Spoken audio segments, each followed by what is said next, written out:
শ্রীমদ্ ভগবদ গীতা অষ্টম অধ্যায় অক্ষর ব্রহ্ম।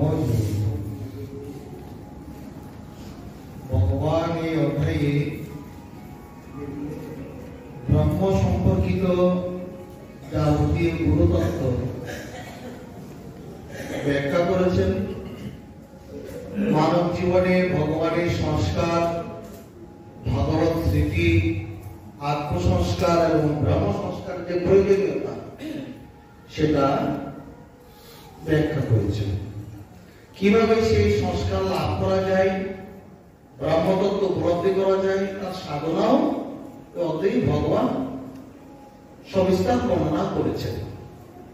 সব দিক দিয়ে দেখতে গেলে সমগ্র গীতার মধ্যে অধ্যায়টি অত্যন্ত গুরুত্বপূর্ণ মানব জীবনের জন্য।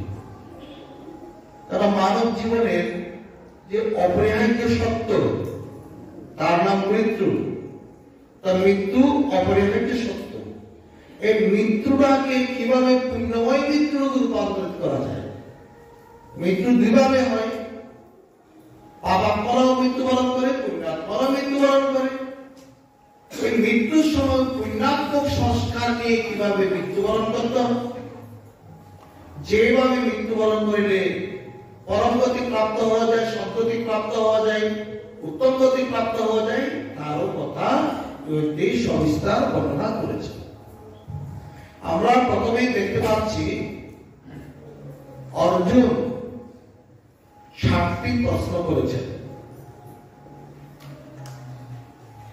প্রত্যেকটি প্রশ্ন বেদের সার, উপনিষদের সার এবং গীতার সার।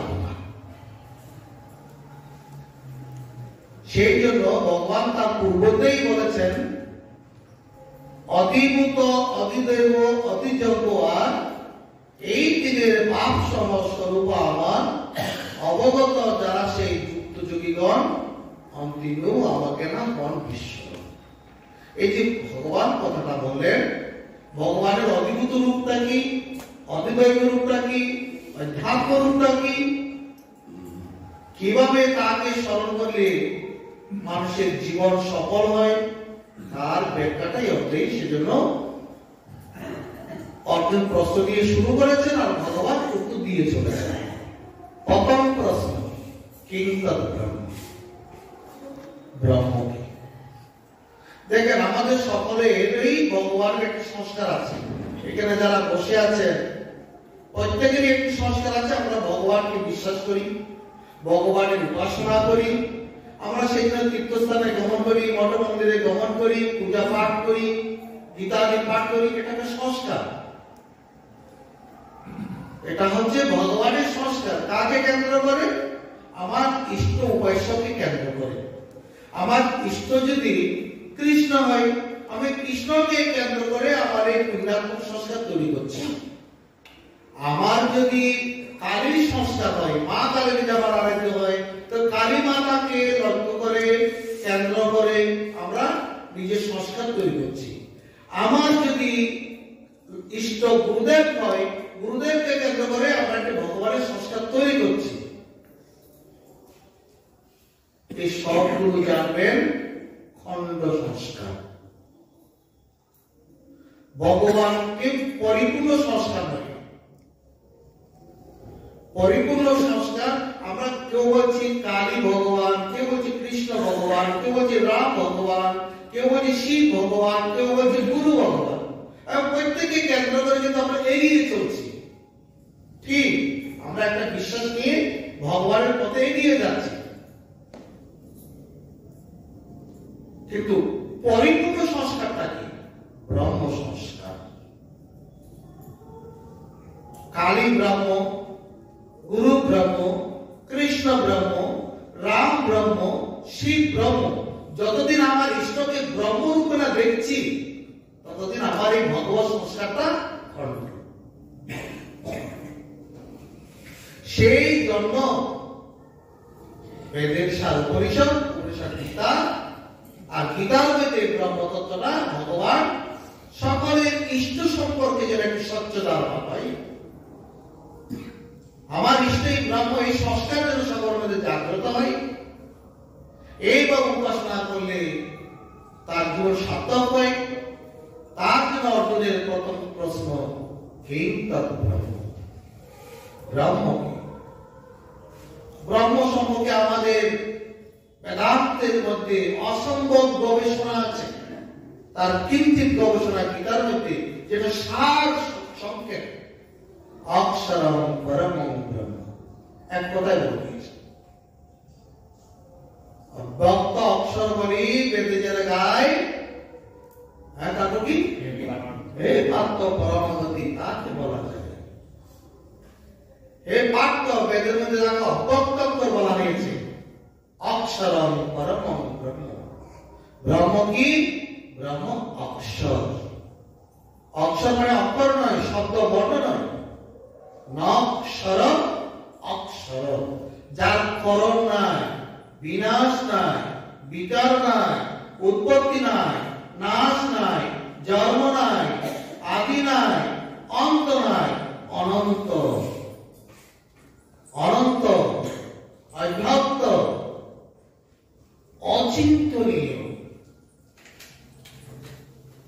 যাকে আমাদের এই পৌরুষ মন বুদ্ধি দ্বারা চিন্তা করা যায় না, অচিন্তনীয়, উপাধি মুক্ত। উপাধি কাকে বলা হয়? আমরা পুরুষ উপাধি, এরা নারী উপাধি, জ্ঞানী উপাধি, ভক্ত উপাধি, সাধু উপাধি, সন্ন্যাস উপাধি, পুরুষ উপাধি, প্রকৃতি উপাধি। তিনি কোন উপাধিকেই নাই। আমরা সকলে উপাধির মধ্যে জড়িয়ে আছি। আপনি নিজেকে পুরুষ বলেন, এটা উপাধি। এটা নিজেকে নারী ভাবেন, নারী উপাধি। কেউ ছাত্র লেখাপড়া করেছে, ছাত্র উপাধি। যারা সাধু আছেন তারা সাধু উপাধি, যারা ভক্ত আছেন তারা ভক্ত উপাধি, যারা জ্ঞানী আছেন তারা জ্ঞানী উপাধি। আমরা একটা উপাধি, উপাধি জানবেন বন্ধনের কারণ। আর ভগবান উপাধি বিনির্মুক্ত, কোন উপাধি তার কাছে নাই। অচিন্ত, উপাধি বিনির্মুক্ত, নির্গুণ, সত্য রজ তম তিন গুণের অতীত।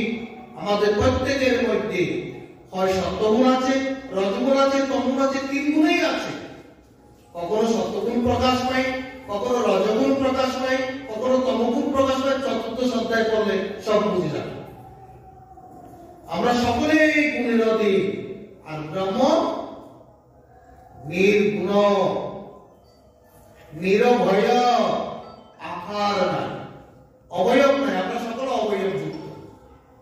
আমরা সকলে আকার আছে, নাম আছে, রূপ আছে, আকার আছে। আর ভগবানের কোন আকার নাই, নির্গুণ, নিরবয়, শান্ত। আমাদের মন অশান্ত, অস্থির, কামনা বাসনায় অশান্ত হয়ে গেছে।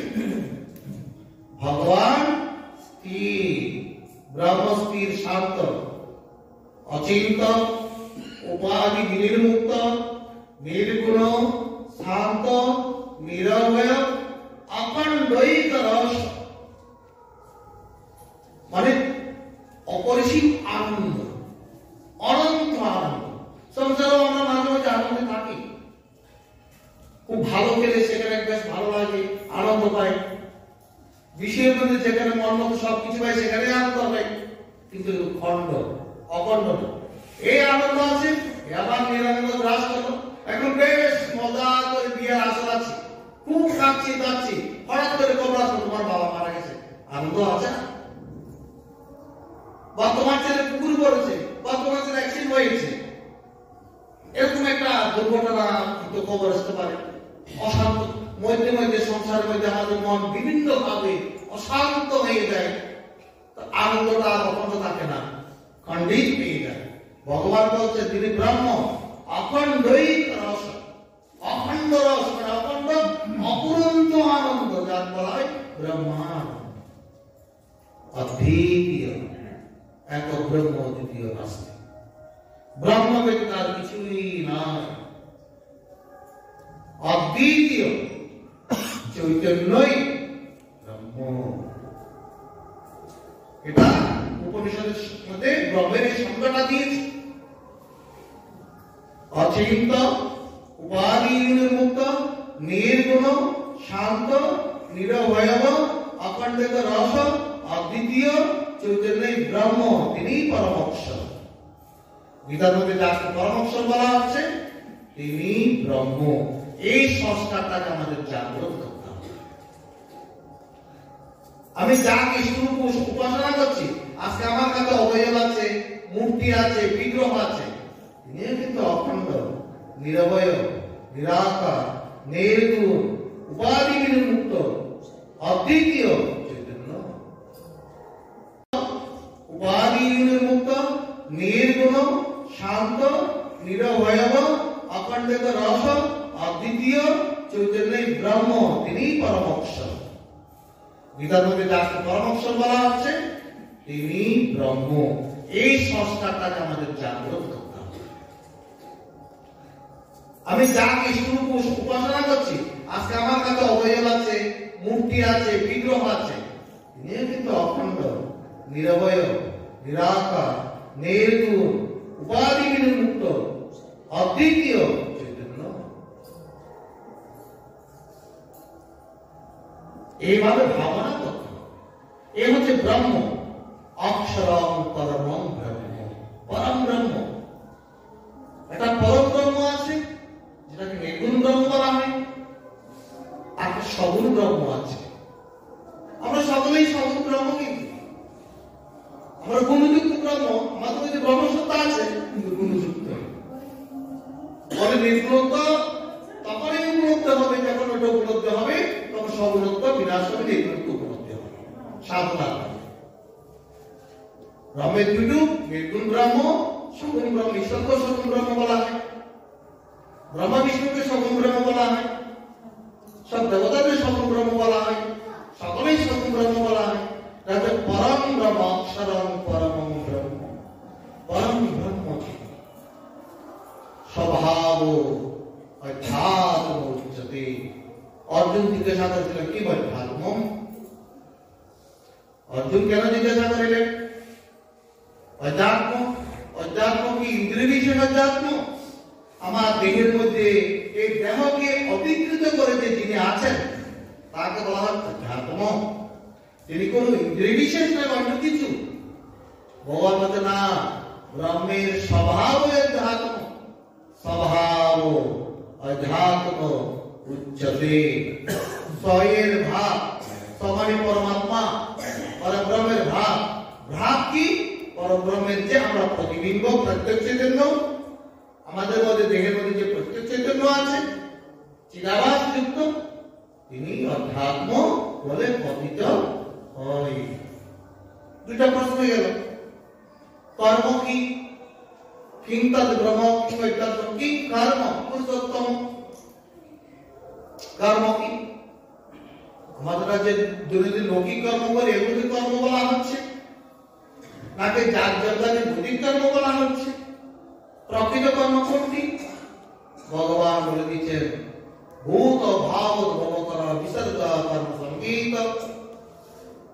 যে ক্রিয়া প্রণালী কার্যকর্মের দ্বারা ভূতগণের সৃষ্টি স্থিতি প্রণরূপ, এটা একটা ব্যাপার ঘটছে সংসারের মধ্যে, তাই আসল কর্ম। লৌকিক কর্ম কর্ম নয়। যে কর্মের দ্বারা ভগবান সৃষ্টি প্রলয় কার্যাদি সম্পন্ন করছেন, তাই হচ্ছে কর্ম। অধিভূত কি? করভাব অধিভূত। যা আমরা চোখে দেখছি, যা নশ্বর বিনাশী, এমনকি শরীর পর্যন্ত অধিভূত। অধিদৈব তাহলে কি? প্রথমত অধিদৈব কি? এই দেহের প্রত্যেকটা অঙ্গের একটা দেবতা আছে। এই দেবতা সম্পর্কে তিনি অধিপতি। চোখের দেবতা আছে, মনের দেবতা আছে, কানের দেবতা আছে, জিহ্বার দেবতা আছে, হাতের দেবতা আছে, পায়ের দেবতা আছে, প্রত্যেকটি দেবতার নাম আছে। আর এই সকল দেবতা যার থেকে, যার অংশ, সে আদিত্য মণ্ডল মধ্যবর্তী পরম পুরুষ গর্ভকে বলা হয়েছে অধিদেবতা। তাকে পুরুষের বলা হচ্ছে। পুরুষ শব্দের অর্থ কি? পূর্ণম অমেন সর্বম ইতি পুরুষম যিনি পরিপূর্ণরূপে সর্বত্র ব্যাপী আছেন, পূর্ণ অনেন সর্বমিতি পুরুষ, অথবা পুরী শয়নাত্মা পুরুষ, এই দেহপুরের মধ্যে যিনি শয়ন করে আছেন, অবস্থান করছেন, বিরাজ করছেন, আছেন, স্থির আছেন, পুরী শয়নাত ভাব পুরুষ, এই দেহটি পূর্ণ ভাব। এই করে তিনি আছেন, তিনি পুরুষ। অধিযজ্ঞ কি? অধিযজ্ঞ কি কোন দেবতার নাম? তিনি কি দেহের ভিতরে না বাইরে? কাকে অধিযজ্ঞ বলা হয়? বলে আমরা যারা যজ্ঞ করেন, যজ্ঞের যে পরম পুরুষ বিষ্ণু, তিনি দেহের মধ্যে বিরাজ করেন, তিনি অধিযজ্ঞ। ব্যাপনাথ বিষ্ণু, যজ্ঞ হবে বিষ্ণু। যজ্ঞকে অধিকৃত করে, বিষ্ণুকে অধিকৃত করে যে দেবতা, অধিযজ্ঞ পরম পুরুষ, অধিযজ্ঞ তিনি বিষ্ণু। সকলেই দেহের মধ্যে আছেন। আর সবচেয়ে শেষের প্রশ্নটা ইম্পর্টেন্ট, মৃত্যুকালে ভক্তরা বিবশ হয়ে যখন, তাদের যখন মনের স্মৃতিশক্তি থাকে না, কানে কিছু শুনে না, চোখে কিছু দেখে না, এই অবস্থায় ভগবান তুমি কি রূপে ভক্তের নিকট মৃত্যুকালে জ্ঞাত হও? এটা হচ্ছে সবচেয়ে ইম্পর্টেন্ট। মৃত্যুকালে তুমি ভক্তের নিকট কিভাবে জ্ঞাত হও, কিভাবে ভক্ত তোমাকে অনুভব করতে পারে? তখন তো তার তিনি বিবশ হয়ে যায়, তিনি চোখে দেখে না, কানে শুনে না, কিছু বললেও শুনে না, মনের স্মৃতিশক্তি নষ্ট হয়ে যায়। এটা হচ্ছে ইম্পর্টেন্ট প্রশ্ন।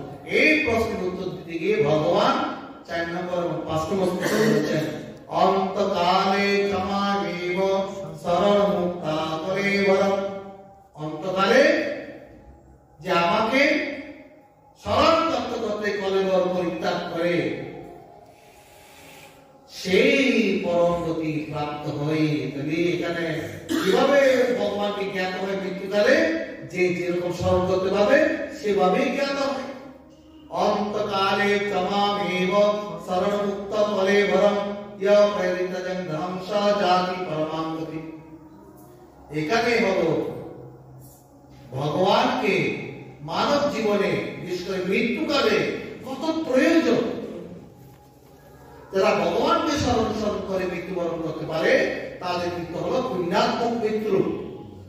আর যারা ভগবানকে স্মরণ করে মৃত্যুবরণ করতে পারে না, সংসারের বিষয় আসে চিন্তা করে করে, আমি তো মরে যাচ্ছি, আমার নাতি খাবে কি, আমি তো মরে যাচ্ছি, আমার টাকার গতি হবে কি, আমি তো মরে যাচ্ছি, আমার জমি সম্পত্তির খবর কি হবে, এই ভেবে মৃত্যু করে। কারণ পাপাত্মক মৃত্যু, পাপাত্মক মৃত্যু অধোগতি প্রাপ্ত হয়। অসুরিয়া নামকে লোক, তার অসুর লোকে গমন করে, যেখানে আলো নেই, অন্ধকার লোকে গমন করে, মানে নরকে গমন করে। এবার মানব জীবনের জন্য মৃত্যুটা কিরকম হওয়া উচিত?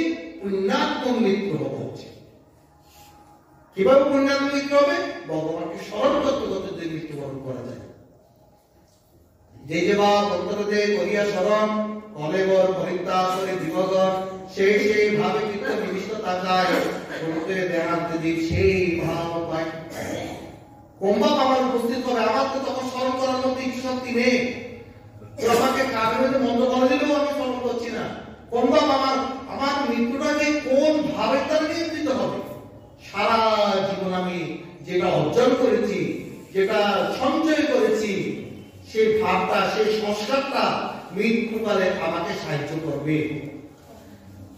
সারা জীবন যদি টাকার পিছনে দৌড়ায়, মৃত্যুকালে টাকাটাই আজকে মনের মধ্যে হাসবার কিছু নয়, অবশ্যই 100% সত্য, ইউনিভার্সাল ট্রুথ।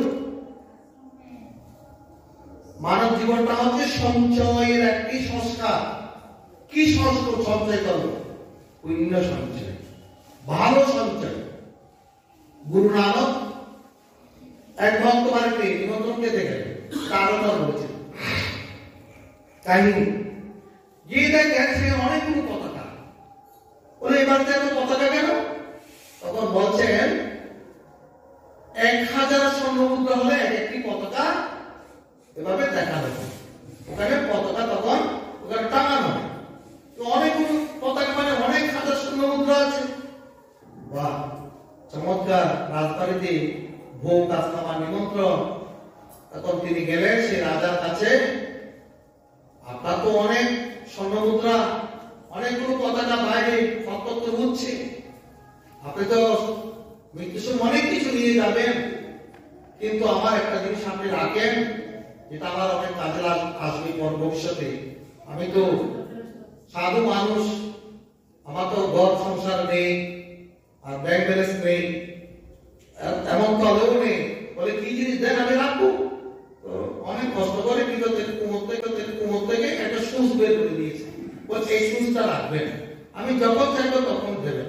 বলে আপনি কখন চাইবেন, কতদিন পর চাইবেন? বলে আগামী জন্মে। আগামী জন্মে আমি সুচটা আপনার কাছ থেকে নেব।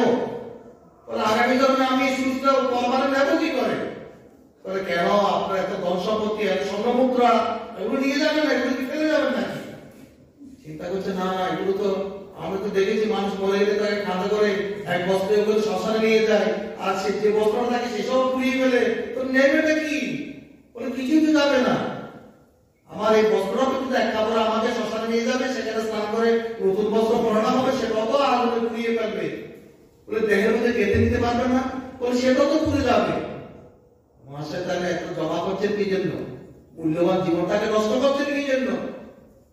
ভালো কিছু সঞ্চয় করুন, সে বৃদ্ধা সৃষ্টির মতো ভালো কিছু সঞ্চয় করুন। মানুষ জীবন কতটুকু দরকার, কত সঞ্চয়ের দরকার। মৃত্যু তো বরণ করবেন, কি নিয়ে মৃত্যু বরণ করবেন সেই জিনিসটা সঞ্চয় করুন, যে জিনিসটা তুমি সঙ্গে নিয়ে যেতে পারবে। এখানে তখন প্রশ্ন এসে যায়, মানুষ মৃত্যুকালে সঙ্গে কি নিয়ে যায়? টাকা পয়সা, ধন দৌলত, গাড়ি বাড়ি, কত ঠক প্রবঞ্চনা করে পৃথিবীতে আমরা টাকা পয়সা অর্জন করে কিছু কি সঙ্গে যাবে? 5টা জিনিস সঙ্গে যাবে। মানুষের এই যে স্থূল দেহ, এটা তো পুড়িয়ে ফেলবে। এর ভিতরে আরেকটা দেহ আছে, সূক্ষ্ম দেহ, যেটা সুখ ভোগ করবে, স্বর্গনরক ভোগ করবে। আমরা তো মনে করি এখানে যা বাবা আমি চুরি করেছি, ডাকাতি করেছি, রাজারের মধ্যে আপনারা মাঝে যদি কেউ জানে না, কেউ দেখতে পারবে না, আমি শ্মশানে মৃত্যুবরণ করলাম না। ওই সমস্ত হিসাব ওই সূক্ষ্ম দেহ যমরাজের কাছে গিয়ে ভোগ করবে। ভালো করুন আর মন্দ করুন, ভোগ করতেই হবে। তাহলে সূক্ষ্ম দেহটা মৃত্যুর প্রসঙ্গে যাবে। আর কি যাবে? এই জীবনে যত পাপ করেছেন আর যত পুণ্য করেছেন, যে সংস্কার, পাপ পুণ্যের সংস্কার, পাপ করলে সেটাও সঙ্গে যাবে, পুণ্য করলে সেটাও সঙ্গে যাবে, পাপ পুণ্যের সংস্কার সঙ্গে যাবে। আর কি যাবে? আমাদের শরীরে সকল গুণ, 3 গুণের কাছে 3 গুণের প্রভাব, যেটা চতুর্থ অধ্যায়ে ভগবান বলেছেন, সত্যগুণ তাগানে মৃত্যুবরণ করে উত্তরলোকে গমন হয়, রজগুণ তাগানে মৃত্যুবরণ করে মধ্যলোকে গমন হয়, অধোগচ্ছেন পিতামহা, তমগুণ তাগানে মৃত্যুবরণ করে সেই তির্যক যোনি, পশু পক্ষী কীটপতঙ্গ আদি জমিতে গমন করে। এই 3টা গুণ, এই 3 গুণ আপনার সঙ্গে সঙ্গে যাবে। আর কি যাবে? দেখেন, মানুষ পৃথিবীতে যখন মৃত্যুবরণ করে সংসারীতে, উত্তম পুণ্যকারীদের কথা বলছি না, তারা অনেক কামনা বাসনা চরিতার্থ করতে করতে করতে আরো অসংখ্য কামনা বাসনা মনের মধ্যে পুষে রাখে। এই মতো পূর্ণ হলো, আর কিছু জমা হলো, এই মতো পূর্ণ হলো, আর কিছু জমা হলো। কিছু বাসনা চরিতার্থ করে, কিছু বাসনা পূর্ণ হয়, কিছু বাসনা ভিতরে থেকে যায়। তাহলে যে কামনা বাসনা, অপূর্ণ কামনা বাসনার প্রভাবটা সঙ্গে থাকে। 4টা জিনিস গেল, সূক্ষ্ম দেহ, পুণ্যের সংস্কার, সেগুলোর প্রভাব, মনের কামনা বাসনা। আর একটা জিনিস, খুব ভালো জিনিস, সুকৃতি। সুকৃতি শব্দের অর্থ কি? যে সমগ্র জীবন নিঃস্বার্থে, জনগণের জন্য হোক, ঈশ্বরের জন্য হোক, সাধনা বলুন, সেবা বলুন, সবকিছু করে গেছে। নিঃস্বার্থে, নিজের জন্য নয়, নিজের পরিবারের জন্য নয়, অপরের কল্যাণার্থে, যাকে বলা হয় পরার্থে এবং পরমার্থে। যা জীবন পরার্থে এবং পরমার্থে উৎসর্গিত হয়েছে, যে পরের কল্যাণ করেছে আর পরমাত্মা ঈশ্বরের জন্য সেবা সাধনা করেছে, যে সংস্কারটা হয়েছে, এটার নাম হল সুকৃতি, উত্তম সংস্কার। এটা নিয়ে সে তার সঙ্গে যাবে। হয়তো মুক্তি হয়নি, কিন্তু সংস্কারটা তার আছে। সে পরার্থে কাজ করেছে সারা জীবন, আর পরমার্থে কাজ করেছে সারা জীবন। তার বিনিময়ে সে কিছুই চায়নি, কিছুই চায়নি। আমি পরের কাজ করলে আমাকে ভালো বলবে, মন্দ বলবে, বা ভালো লোক বলবে, এটুকু সে চায়। তার কোনো শোনা নেই। এই পাঁচটি জিনিস সঙ্গে যাবে। তাই বলছে মানব জীবন হচ্ছে সঞ্চয়ের জীবন। ভালো কিছু সঞ্চয় করো। মানুষ মৃত্যুকাল কখন? কেউ যদি মনে করে যে মৃত্যুকাল আমার 60 বছর পর, 70 বছর পর, 80 বছর পর, মানুষের মৃত্যুকাল যে কোনো সময়। বলছে যমস্য করুণা নাস্তি ধর্মস্য দরিদ্রাবতি। জমের কোনো করুণা নেই। যখন এই তোমার ফরমাইশে জমে সে মুঠি ধরে তোমাকে নিয়ে যাবে। যত জীবনে শেষ নিঃশ্বাস ত্যাগের পূর্বে যত পারো ধর্ম সঞ্চয় করো। ধর্মস্য দরিদ্রাবতি। ধর্মের যে গতি, ধর্মের যে সঞ্চয়, ধর্ম আচরণ, ধর্ম প্রভাব, এগুলো সব সঙ্গে যাবে। ধর্মস্য পরিধাবতি। কেন? মৃত্যুকালে আমার যে বার্তা তৈরি থাকবে, মানুষের জীবনটা হলো মৃত্যুর জন্য একটা প্রস্তুতির পর্ব। কেন এখানে আমরা সারা জীবন আমরা থাকতে পারবো না। মনে করেন আপনি সরকারি চাকরি করেন, সরকার আপনাকে ভালো কোয়ার্টার দিবে। কতদিন থাকবেন কোয়ার্টার? যতদিন চাকরি ততদিন কোয়ার্টার। চাকরি শেষ, কোয়ার্টার ছেড়ে দিতে হবে। এমনকি রাষ্ট্রপতি ভবনটা পর্যন্ত রাষ্ট্রপতিকে ছেড়ে দিতে হবে যখন ওনার রাষ্ট্রপতির কাজ শেষ। এটা একটা কোয়ার্টার ঈশ্বর দিয়েছেন। এই কোয়ার্টারটা আপনাকে ছাড়তে হবে, তাই তো? এটা একটা এটা একটা রেলগাড়ি চলছে। আমরা রেলগাড়িতে উঠে গেছি, রেলগাড়ি একদিন থামবে, মানে মৃত্যু আসবে। রেলগাড়ি সারাদিন যেটা চলে সেটা চলতে থাকে না, নির্দিষ্ট জায়গায় গিয়ে থেমে যাবে। এই আমরা যে জন্মমৃত্যু রেলগাড়িতে উঠে গেছি, জন্ম হওয়ার সাথে সাথে মৃত্যুটা হবে, রেলগাড়ি শেষ। আরো বলছেন আমরা ভাড়া নিয়ে বাড়িতে বাস করছি। ভাড়া নিয়ে কতদিন থাকে মালিকের বাড়িতে? যতদিন ভাড়া দিতে সমর্থ। এই শরীর একদিন অকেজ হয়ে যাবে, অপর্ণ হয়ে যাবে। এটা শরীরের ধর্ম। শরীর কয়টা ধর্ম? জন্ম, অস্থি, বৃদ্ধি, পরিণাম, বিপর্যয়, বিনাশ। যখনই আপনাদের শরীর জন্ম হলো, অস্তিত্ব আছে, দেখা গেল, একটু একটু বড় হচ্ছে দেখছেন, পরিণাম হচ্ছে ভালো থেকে শৈশব, শৈশব কৈশোর, কৈশোর থেকে যৌবন, যৌবন থেকে প্রৌঢ়, প্রৌঢ় থেকে বার্ধক্য, পরিণাম হচ্ছে। শরীর একটু একটু ক্ষয় হচ্ছে, যত বয়স বাড়ছে শরীর একটু একটু, আগে এত মোটা শরীর ছিল, এখন ছোট হয়েছে, কাঠ হয়ে যাচ্ছে, আরো ছোট হয়ে যাচ্ছে, ক্ষয় হতে চলছে। একদিন শেষ পরিণাম বিনাশ বা মৃত্যু। এই শরীর আমাকে ছেড়ে দিতে হবে। শরীর সুস্থ থাকতে থাকতেই ভগবত সংস্কার, ভগবত স্মৃতি রাখতে পারে। তাই জগবন্ধু সুন্দর বলেছেন, শূন্য দেখনা স্মরণ বই, অন্য ভাবনা শুধু গোবিন্দ বই। মনটাকে শূন্য রাখবে না, স্মরণ করো। শূন্য দেখনা স্মরণ বই, অন্য ভাবনা, বিষয় আছে বেশি ভাবিও না। গুরু গোবিন্দ বই, গুরুকে স্মরণ করো, গোবিন্দকে স্মরণ করো। এছাড়া তোমার কোনো গতি নেই। শূন্য দেখনা স্মরণ বই। হাতে কাজ, মুখে বলো হরিবোল, অন্যতা সব গন্ডগোল। তুমি কাজ করছো, ঠিক আছে, সংসার কাজ করছো, মুখে তোমার ইষ্ট নাম জপ করো। হাতে কাজ করো, মুখে হরিবোল বলো, অন্যতা সব গন্ডগোল। তোমার কোথায় ফেলে তুমি জানো না। বলে হাতের স্মৃতি, মনের স্মৃতি হবে তোমার উন্নতি। হাতে কাজ করো, মনে বিশ্ব স্মৃতি জাগ্রত রাখো। তসমা সর্বেষু কালেষু, আজকের অর্ধেক, তসমা सर्वेषु कालेषु मां अनुस्मर युद्ध च मया अर्पित मनोबुद्धि मामि विश्वासं स्वयं। और তুমি যুদ্ধ করো তবে আমাকে স্মরণ করো, তবে তুমি আমাকে প্রাপ্ত হবে। সংসারে যে যেখানে আছি তাকে স্মরণ করে কাজ করো, কাজ করো। এভাবে কাজ করতে পারলে মন্দ কাজ করতে পারলে আমাকে প্রাপ্ত হবে।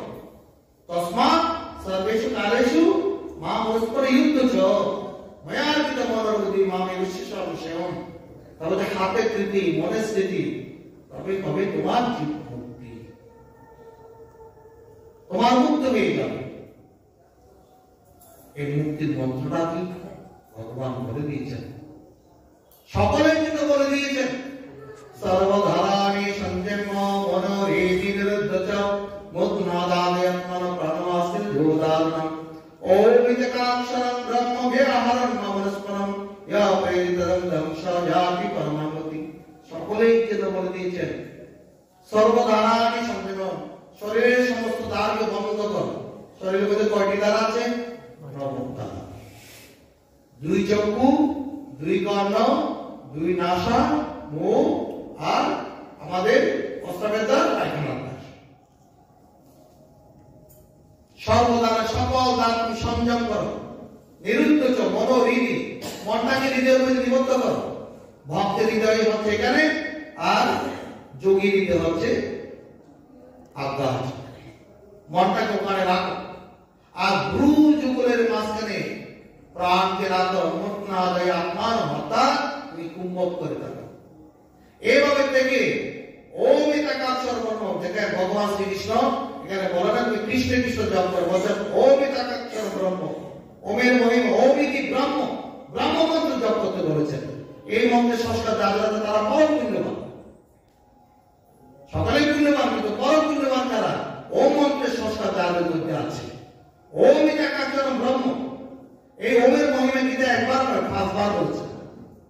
সপ্তমে দেবে প্রণব সর্ব বেদেষু, সকল বেদের সার আমি প্রণব ওঙ্কার। অষ্টমে দেব বলছে ওম ইতকাক্ষরম ব্রহ্ম, ওম ইতকাক্ষর ব্রহ্ম। এটা তো অক্ষর নয়, এই পরমন্ত্রের অর্থ হচ্ছে ব্রহ্ম, এই মন্ত্র তুমি জপ করো। নবমে দেব বলছে বেদম পবিত্র ওঙ্কার, সে পবিত্র ওঙ্কারকে তুমি জানো। দশমে দেব বলছে গিরাম একশম একাক্ষরম, শব্দের মধ্যে আমি একাক্ষর ব্রহ্ম। সপ্তদশ দেব বলছে ওম তৎসদিতি ব্রহ্ম, ওম ব্রহ্ম তৎ ব্রহ্ম সৎ ব্রহ্ম। এই ওমকার ব্রহ্ম নিয়ে ভগবান এই গীতার মধ্যে 5 বার ব্যাখ্যা করেছেন। এত মাহাত্ম্যপূর্ণ ওমকার সর্ববেদের সার মন্ত্র। এই মন্ত্রের সংস্কার যারা পেয়েছেন তারা অতি পুণ্যবান, পেলে হবে না, সেটাকে কার্যকর করতে। কিভাবে? সর্বদারার সঞ্চয়।